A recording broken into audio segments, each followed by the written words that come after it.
One of the fastest way to help alcoholics not drink alcohol, especially for men, is to run their genes. That includes the genes for alcohol metabolism. The vast majority of consumers of functional medicine are women. And when I've run functional tests on certain kind of archetypal men who are like, I'm, super strong, rah, whatever. And you run like a functional test, like that involves blood sugar or stress hormones or whatever, they can kind of, I was just stressed that day, or I just ate a thing that were like, they just kind of brush it off. You show them their genes, they can't argue. Show them, so like, hey, look, in your case, alcohol is not ideal for your genes. If your stated goals are optimal health and wellness, drinking alcohol is not compatible according to your genes. Some people have the genetics where alcohol is less damaging. Yes. Wow, so fascinating. Yeah, in fact, they have a higher risk of alcoholism.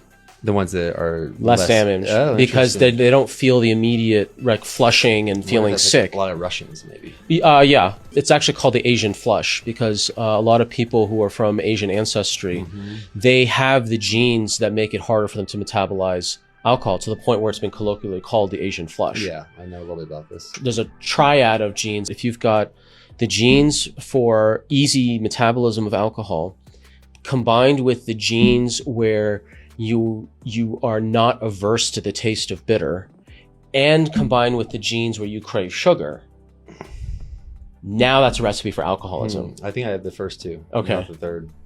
You don't have the full alcohol hat trick? Yeah, okay. It's not. I have a sugar thing. I love sugar, but I have no. Well, some people. So there's two separate genes on the same genetics. Like on figuring out your ideal diet, there's an entire constellation of genes in terms of honing an ideal diet, and that includes a gene for sugar cravings, which is different from the gene for sugar consumption.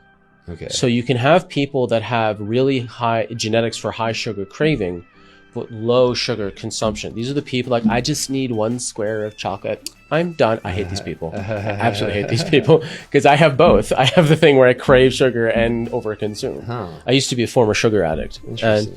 But the people who can just have 1 little square and they're fine, it's like maddening. So, and then the question is like, well, what do you do if you have the genes for over consuming and or over craving sugar? Well, one is you change your environment. No, you don't change your willpower. The very first thing you do is, if you have genes that affect the behavior of how you eat or the behavior of how you live, you change your environment so you made it hard or impossible to fail, as opposed to trying to generate willpower, which will fail eventually.